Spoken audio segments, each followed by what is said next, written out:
ఈ రిజిస్ట్రేషన్ ఈ పేపర్స్ కోసం వాళ్ళకి ఏదో డౌట్ ఉందంటే అడుగుతున్నారు. ఈ రిజిస్ట్రేషన్ అనేది మీరు ఇష్టపూర్వకంగా చేశారా ఏంటి అనేది వాళ్ళు తెలుసుకోవాలనుకుంటున్నారు.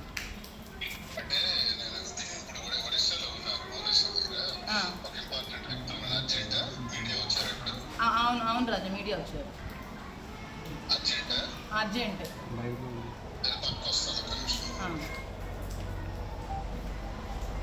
ఇల్లు రిజిస్ట్రేషన్ చేశారు కదా, అది ఏ విధంగా చేశారు? మీరు ఏం ఆలోచించుకొని నా పేరు మీద రిజిస్ట్రేషన్ చేశారు? మీ ఇష్టపూర్వకంగా చేశారా? అది మీ స్వాధీనం ఏంటనేది ఒక 2 విషయాలు మీరు చెప్పేస్తే మీడియా వాళ్ళు కూడా డౌట్స్ క్లియర్ అయిపోతాయి. ఇంకెవరికైనా ఏమైనా డౌట్స్ ఉన్నాయి అందరూ కలిపి, పబ్లిక్ కూడా జనాలు కూడా.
చేసినటువంటి ఈ నివాసం మరి గత నెల రోజులుగా జరుగుతున్నటువంటి గొడవల్లో మా ఇంటి గొడవలకు సంబంధించి వాణి రావటం, నేటికి ఇదే రోజు కరెక్ట్గా 8వ తారీఖున ఆవిడ రావటం, వచ్చి నిన్నటి వరకు కూడా చాలా గలాట చేయటం, ఆస్తుల గురించి పోరాటం, ఎక్కల్లో ఉండకూడదు బయటకు పోవాలి అనటం, మరి అలాగే ఎమ్మెల్సీగా నిన్ను టెర్మినేట్ చేయాలని పార్టీకి డిమాండ్ చేయటం, సస్పెండ్ చేయాలని చెప్పటం, ప్రజలందరి ముందు నన్ను అవమానపరచడం, చాలా నీచంగా నన్ను క్యారెక్టర్ అసాసినేషన్ చేసుకోవడం, భార్యగా ప్రవర్తించకూడదు రీతిలో ప్రవర్తించడం వల్ల నేను మనస్తాపానికి గురవుతూ ఈ మధ్య అంతా కూడా టెక్కల్లోనే అదే నివాసంలో మరి మొన్న 5వ తారీఖు సాయంత్రం వరకు నుంచి 6వ తారీఖు రాత్రి 5వ తారీఖు రాత్రి వరకు కూడా 5వ తారీఖు రాత్రి వరకు కూడా నేను గృహంలో ఉన్నాను. ఉండిన తర్వాత మరి ప్రజలందరికీ నేను తెలియజేసేది ఏంటంటే మోదీ గారికి నేను ఇంచుమించు 2 కోట్ల రూపాయలు డబ్బులు ఇవ్వాల్సినటువంటి అవసరం ఉంది. నేను తీసుకున్నాను తప్పదప్పాలుగా గడిచిన ఎన్నికల్లో కానీ ఇంటి నిర్మాణం కానీ. తదుపరి ఇటీవల కాలంలో కూడా నాకు వ్యాపారాలన్నీ బంద్ అయిపోవడం వల్ల ఆర్థిక ఇబ్బందులు ఉండటం వల్ల మరో 50 లక్షల రూపాయల వరకు కూడా తను నా చేతిని సహకరించడం జరిగింది. ఈ పరిస్థితుల్లో మరి న్యాయస్థానాలను ఆశ్రయించడం కూడా జరిగింది. వాడిని ఆశ్రయించింది, నేను కూడా ఆశ్రయించాను. ఒకవైపు మా డివర్స్ పిటిషన్స్ పడ్డాయి, మా కుటుంబంలో జరగాల్సిన గొడవలు జరుగుతున్నాయి. ఈ జరుగుతున్న దానిలో భాగంగా ఈ 2.5 కోట్ల సమస్య ఇప్పుడు నా ముందుకు రావడం జరిగింది. మరి ఈ 2.5 కోట్లు ఒకవేళ వాణికి నివాసం వెళ్ళిపోతే మరి 2.5 కోట్లు నేను ఎలా తెచ్చగలను? నాకు ఇప్పుడు చెట్టు కింద ఉండాల్సిన పరిస్థితి. ఆల్రెడీ వాణి ఏదైనా కూడా నన్ను బయట పెట్టేసే పరిస్థితి చేసింది. చేసిన పరిస్థితుల్లో నాకు గత్యంతరం లేక, నేనే పరిస్థితి లేక 2.5 కోట్లు అప్పు తెచ్చుకునే పరిస్థితి నాకు ఇప్పుడు లేదు. అలాగే పార్వతీశం గారికి, చిత్తాడు పార్వతీశం గారికి అన్నయ్య నేను పిలుస్తాను. చాలా గౌరవప్రదమైన వ్యక్తి, మంచి వ్యక్తి, మహానుభావుడు. ఆయనకి కూడా నేను 60 లక్షల రూపాయలు ఇవ్వాలి. ఆయన కూడా రిజిస్ట్రేషన్ నా పేరున ఇంకా డబ్బులు బాకీ ఉన్నప్పుడు చేశాడు. ఇప్పుడు ఆయనకి 60 లక్షలు, మరి మోదీ గారికి ఇవ్వాల్సినటువంటి 2,50,00,000 ఇవన్నీ నేను ఇప్పుడు ఎక్కడ రేట్ చేయగలను? నా వ్యాపారాలన్నీ ఈ ప్రభుత్వం వచ్చిన తర్వాత మొత్తం పోయినాయి. ఇప్పుడు ఐఎమ్ ఆన్ ది రోడ్. ఇలాంటి పరిస్థితుల్లో గత్యంతరం లేక మా కుటుంబం వల్ల ఇప్పటికే నష్టపోయినటువంటి జీవితాన్ని సర్వనాశనం చేసుకున్నాడు.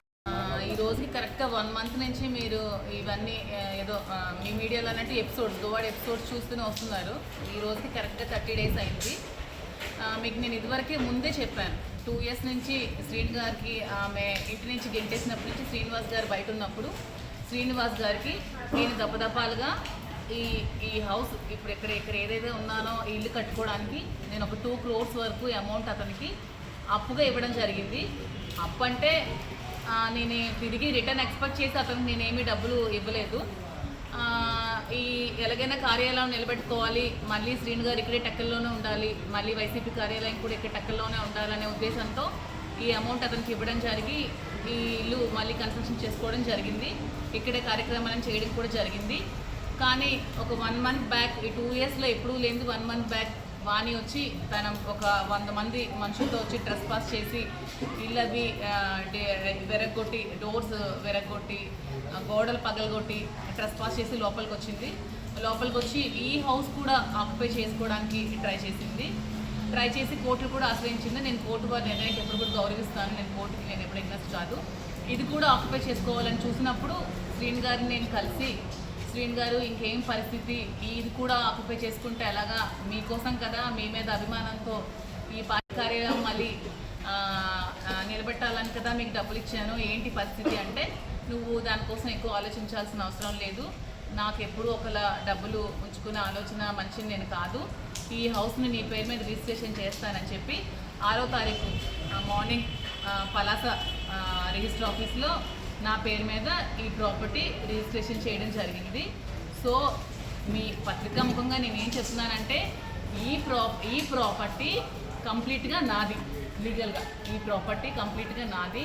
సో ఈ ప్రాపర్టీకి వాణి కానీ తనకు సంబంధించిన వ్యక్తులు కానీ అనుచరులు కానీ ఎవ్వరు కూడా రావడానికి ఎటువంటి రైట్ లేదు.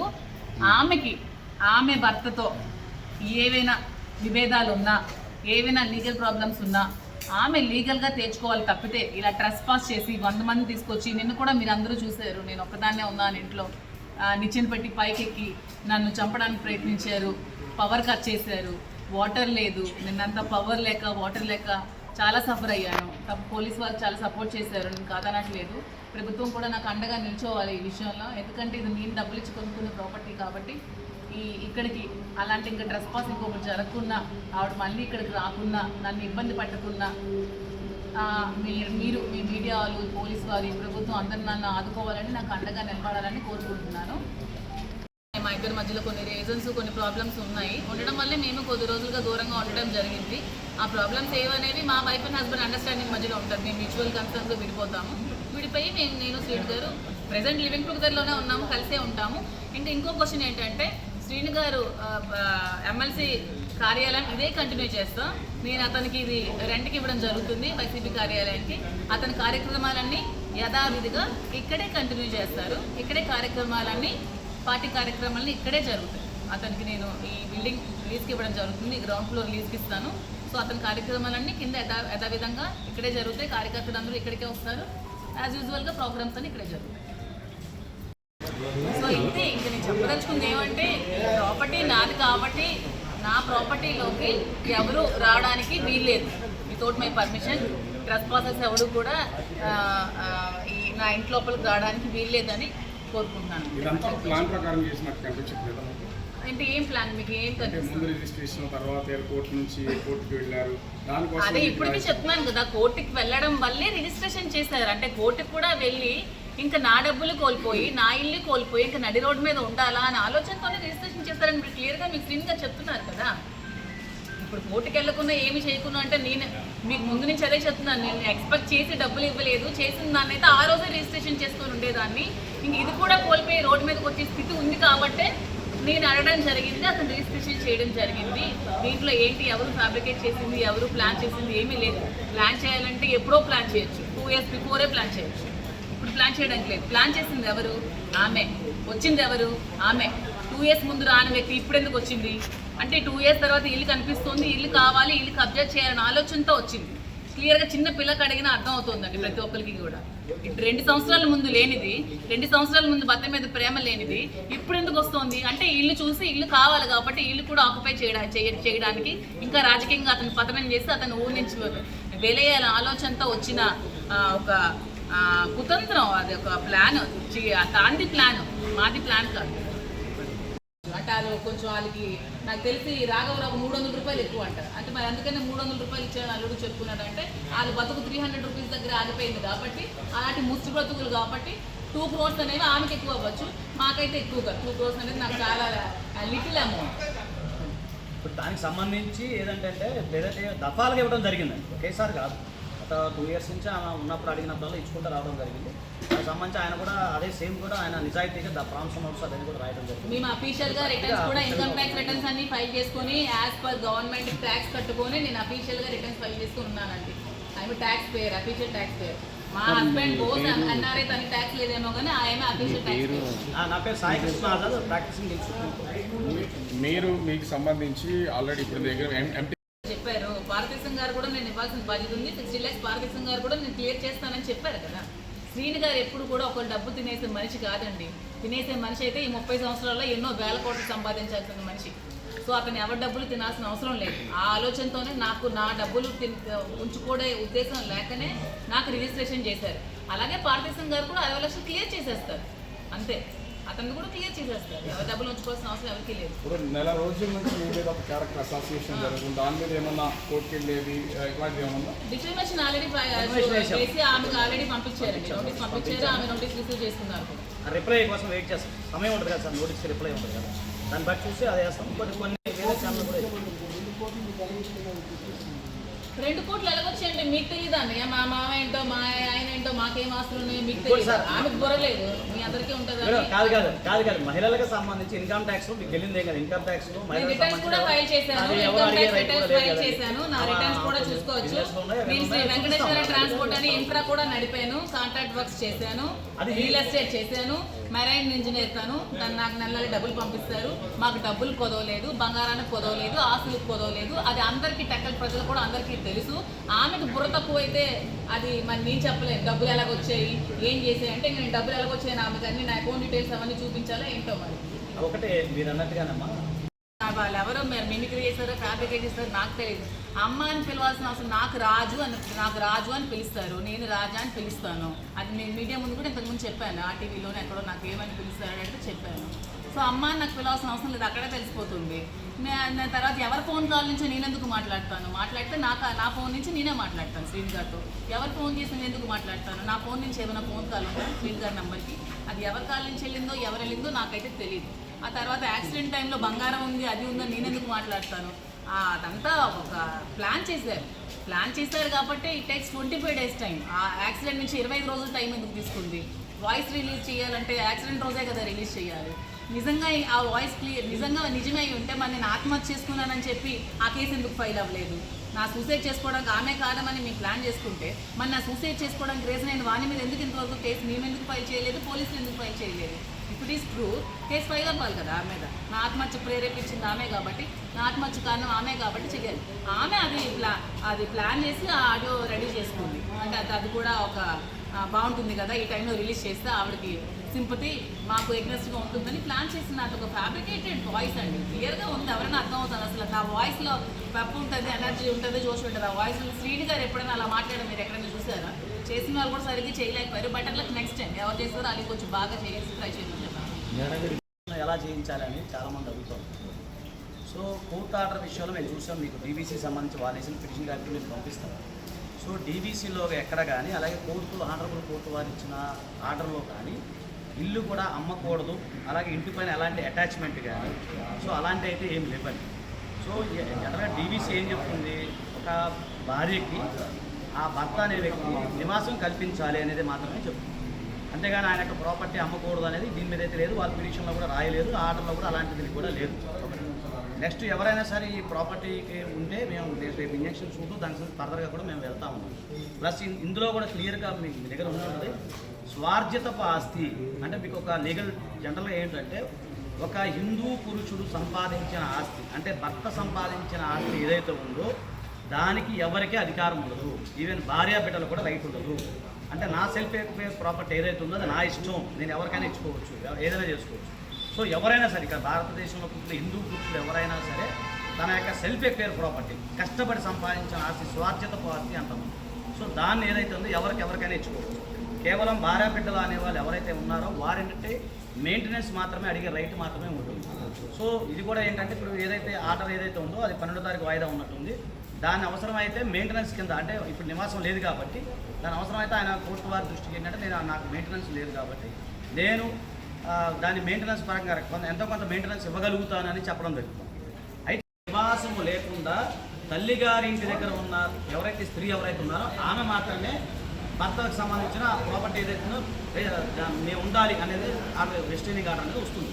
కాకపోతే ఆమెకు ఎకనామికల్గా సౌండ్ ఉన్నారు, ఆమెకు ఆల్రెడీ ఒక ఇల్లు ఉంది, అంతా వెల్ ఎస్టాబ్లిష్డ్ కాబట్టి దాన్ని కూడా మేము కోర్టు వారి దృష్టికి తీసుకెళ్తే అప్పీల్ కూడా వేసి దాన్ని కూడా చాలా ఇప్పుడు మీ వైపు నుంచి ఇప్పుడు ఏమన్నా కేసు వేశారా కోర్టులో? మీరెందుకు ఇంత సడన్గా రావాల్సి వచ్చింది?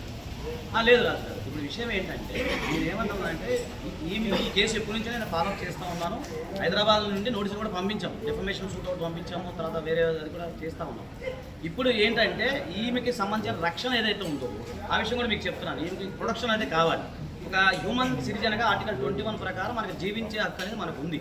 సో దాని ప్రకారం ఆమె రక్షించబడాలంటే ప్రైమా ఫేసి ఎవిడెన్స్ కింద, ప్రైమా ఫేసి కంప్లైంట్ కింద నేను సిఐ గారిని కలవడం జరిగింది. నేను కంప్లైంట్ ఇచ్చాం. అంటే నేను కొంచెం 10:30 లెవెల్కి చేయడం జరిగింది. సో కొన్ని అనివార్య పరిస్థితుల వల్ల నేను తర్వాత మిమ్మల్ని కలవలేకపోయాను. అంటే మాదిరి గారి ప్రాణహాని ఉందనేది దాన్ని ఎస్టాబ్లిష్ చేస్తున్నారు మీరు? కాదు, ఎస్టాబ్లిష్మెంట్ అంటే అవునండి. ఇప్పుడు మీరు చూస్తున్నారు ఎస్టాబ్లిష్ చేయడానికి క్లియర్ గా నిన్న మీరు మీడియా చూశారు కదా, నిచ్చెనలు పెట్టి ఎక్కి నన్ను చంపడానికి వస్తే ఇంకా మీకు థ్రెట్ ఉందని ఎలా అడుగుతున్నారు? అదే దానికి హ్యూమన్ రైట్స్ కమిషన్ కూడా వెళ్తాం మేము. ఎందుకంటే ఈమె ప్రాపర్టీ అండి, ఈమెకి సంబంధించింది లీగల్గా అన్ని క్లియర్గా ఉన్నాయి. అలాగే గతంలో ఆయన ఏదైతే తాలూకా చెక్కులు కూడా చూపించడం జరిగింది, ప్రామిస్ నోట్స్ అవన్నీ కూడా ఉన్నాయి. సో కాబట్టి ఏంటంటే నిన్న ఆమె అంతా మీరు చూశారు, తీసుకొని రావడం, తర్వాత కర్రలు తీసుకొని రావడం, ఇవన్నీ మీరు లైవ్లో చూశారు. కాబట్టి సహజంగా ఆమెకి ప్రాణహాని ఉంది అనేది ఖచ్చితంగా ఉంది. సో ఆ విషయంలో నేను సీఏ గారిని కలిసి కంప్లైంట్ ఇచ్చాము. ఇక ఫర్దర్గా దీనికి సంబంధించి ముందు కూడా మేము వెళ్ళే అవకాశం ఉంటుంది. దీనికి సంబంధించి కూడా ఇంజక్షన్స్ ఏదైతే ఉందో సెల్ఫ్ ఎక్స్పైర్ ప్రాపర్టీ కాబట్టి ఎవరు కూడా ప్రాపర్టీ ఎంటర్ అయ్యే రైట్ లేదు, మనకు కూడా లేదు వితౌట్ పర్మిషన్. సో దానిపైన కూడా మేము లీగల్గా వెళ్ళే అవకాశం ఉంటుంది. అలాగే మహిళా కమిషన్, నేషనల్ మహిళా కమిషన్లో కూడా దీనికి సంబంధించి మేము ఫిర్యాదు చేస్తాము. అలాగే ఏంటంటే ఇప్పుడు మీకు క్లారిటీ ఇస్తాను. ఏంటంటే భార్యాభర్తల మీద వ్యవహారం ఏదైనా ఉంటే అది అక్కడ కోర్టులో తెలుసుకోవాలి. డొమెస్టిక్ వైలెన్స్ అనేది ఉంది, సరే డైవర్స్ అనేవి పెండింగ్ ఉన్నట్టున్నాయి, అవి వాళ్ళు చూసుకుంటారు తప్ప ప్రాపర్టీకి సంబంధించి దీనిపైన ఎలాంటి అటాచ్మెంట్ అనేది లేదు. కోర్టు వారికి సంబంధించిన ఎలాంటి ఆర్డర్స్ అయితే దీనిపైన లేవు. కాబట్టి అలాగే మేము గతం నుంచి ఏదైతే ప్రాపర్టీ ఆయన బాకీ ఉన్నారు కాబట్టి అది అడగడం జరిగింది. ఒకవేళ ఆయన ఇవ్వకపోయినా కోర్టు నుంచి అటాచ్మెంట్ తెచ్చుకుంటాం మేము. అలాగే ఆ ప్రాపర్టీ రికవర్ చేసి